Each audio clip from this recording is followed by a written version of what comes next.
Bonjour François Asselineau. Bonjour. Vous êtes le seul, et vous soulignez volontiers cette différence avec les autres candidats, à ne pas vouloir renégocier les traités européens, mais à vouloir sortir purement et simplement de l'Union européenne, de l'euro et de l'OTAN. Vous mettez donc, si vous êtes élu, en œuvre l'article 50, et la France entre alors, comme vient de le faire la Grande-Bretagne, dans une période de transition, une période de négociation. Pour la Grande-Bretagne se pose la question de ce que l'on a appelé le hard Brexit ou le soft Brexit. Que défendriez-vous pour la France? Un hard ou un soft Frexit? Oui, alors ça c'est pour les gens qui ne le sauraient pas. Ça veut dire est-ce qu'on reste ou non dans le marché commun.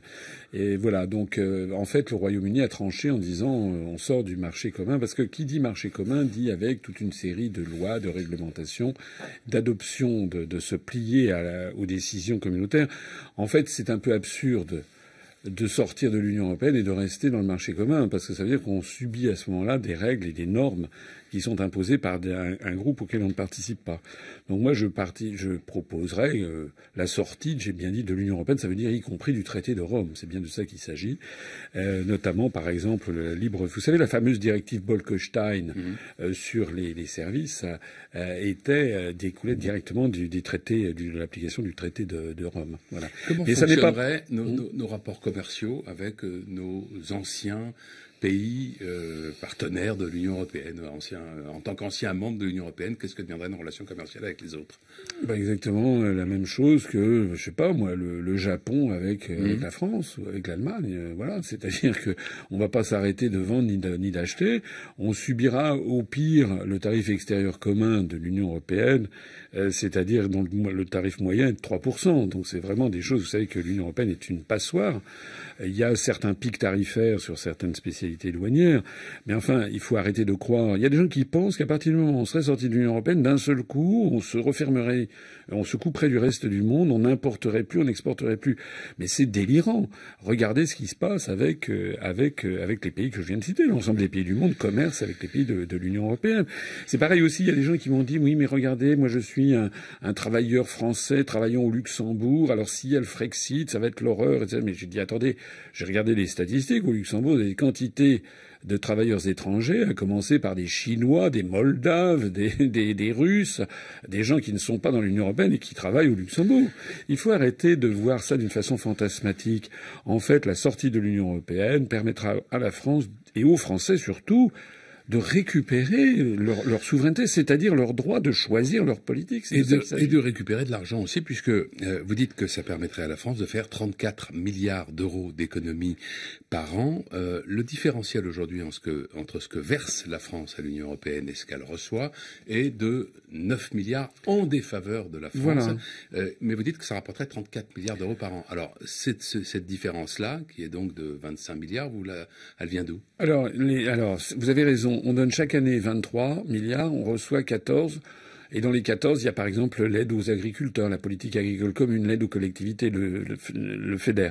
Ce qui me permet d'ailleurs d'expliquer aux agriculteurs que si nous sortons de l'Union européenne, ils auront toujours les mêmes subventions. Sauf que plutôt qu'elles transitent par Bruxelles et qu'elles reviennent avec le drapeau bleu et le toile d'or, ils le recevront directement beaucoup plus rapidement, souvent avec le drapeau bleu, blanc, rouge.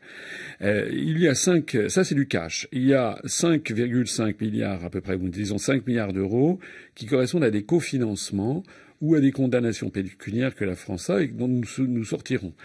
Par exemple, et dont la France s'acquitte? Oui, condamnations pécuniaires? Oui, c'est quelques centaines de millions d'euros qui sont budgétés par an. Les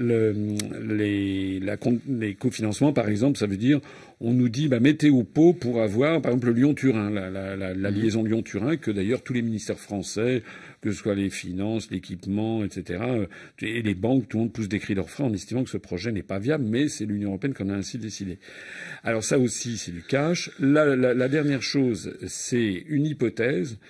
Il y a actuellement entre 60 et 80 milliards d'euros par an de fraude et d'évasion fiscale, notamment par des grandes entreprises, et qui sont très largement favorisés par un article 63 du traité sur le fonctionnement de l'Union européenne qui interdit toute restriction au mouvement de capitaux. Ça permet à des très grands groupes industriels ou de services, notamment par des jeux d'écriture, de faire apparaître des bénéfices, mettons au Luxembourg où il n'y a quasiment pas d'impôt sur les sociétés, c'est le fameux scandale LuxLeaks, et de faire apparaître quasiment des déficits ou pas de bénéfices en France et donc de ne pas payer d'impôt. Ça s'appelle de l'optimisation fiscale. Et vous en récupérez Moi, j'ai prévu d'en récupérer 20 milliards sur 80, c'est-à-dire un quart. Vous voyez, je suis assez modeste. Donc ça fait des sommes très considérables et qui sont récupérées sans que les Français en pâtissent. Ça, c'est très important à le comprendre. Et puisqu'on en a parlé d'argent et qu'on parle de la Turquie ces jours-ci, permettez-moi, par exemple, de souligner, parce que les Français ne le savent pas, la Turquie doit entrer dans l'Union européenne parce qu'en fait, c'est les États-Unis qui le veulent, qui le poussent. Enfin, c'est très théorique. Les négociations sont assez peu avancées. Oui, les négociations sont assez peu avancées, mais il y a quand même toute une série de chapitres qui ont été ouverts pour, ça s'appelle la procédure de, vous savez, d'entrée, donc de mise à niveau. Et dans le cadre de la procédure de mise à niveau de la Turquie pour qu'elle entre dans les traités européens, l'Union européenne a versé depuis 10 ans plus de 6 milliards d'euros à la Turquie de fonds de mise à niveau. Et comme la France paye à peu près 1/6 du budget européen, ça veut dire que les Français, sans qu'ils le sachent, depuis 10 ans, ils ont versé à peu près 1 milliard d'euros à la Turquie, c'est-à-dire 100 millions d'euros par an. Permettez-moi de dire qu'à partir du moment où maintenant M.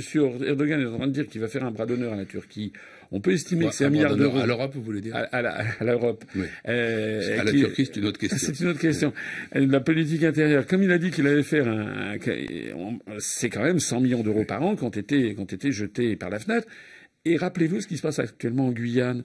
La Guyane, elle est à feu et à sang parce que le gouvernement une des raisons, c'est que le gouvernement a promis un plan de construction de collèges de 500 millions d'euros sur 10 ans, parce qu'il y a une très forte démographie en Guyane, et ils n'ont pas vu le début des premiers euros. C'est-à-dire qu'on n'a pas les moyens de mettre 50 millions d'euros par an dans un département français comme la Guyane, et on a donné, sans que les Français le sachent, 100 millions d'euros par an à la Turquie pour qu'elle entre dans l'Union européenne, alors que les Français n'ont même pas été consultés. Alors, vous proposez, on n'aura pas le temps d'évoquer tout, mais vous proposez 3 grands débats nationaux organisés, dites-vous, de façon loyale et qui seront suivis chacun par un référendum. Il y en aura un notamment sur la dette, un sur la politique énergétique et un sur l'immigration. Sur l'immigration, quelle est la nature du débat et quelle est la question que vous posez lors du référendum? Alors, dans ces référendums, je voudrais, moi, mon action politique, depuis que j'ai créé ce mouvement, c'est je m'adresse à l'intelligence des Français. Je m'adresse pas au cerveau reptilien. Je m'adresse à leur intelligence. Et je considère que sur l'immigration, c'est un sujet très difficile parce qu'il touche des êtres humains, que personne ne quitte son pays par plaisir. Et donc, il faut que les Français, il y ait un grand débat national qui puisse durer plusieurs mois et qui se solde par des questions diverses. Par exemple, demander aux Français est-ce que oui ou non ils veulent que la France reste dans Schengen. Vous savez que Schengen et l'Union européenne sont deux choses disjointes. Par exemple, la Suisse, l'Islande et la Norvège sont dans Schengen, mais ne sont pas dans l'Union européenne, alors que le Royaume-Uni et l'Irlande sont dans l'Union européenne et ne sont pas dans Schengen. Donc on demandera ça. On demandera ce que les Français veulent le maintien du droit sur Schengen, votre religion à vous n'est pas faite. Oui, plus exactement, je considère que c'est aux Français de décider. Parce que je pense qu'il y a du pour et du contre. Et ça fait partie des décisions. Vous voyez d'ailleurs au passage, certains me disent parfois, me comparent à M. Mélenchon ou plus souvent à Mme Le Pen en disant ils veulent sortir de l'Union européenne. Non.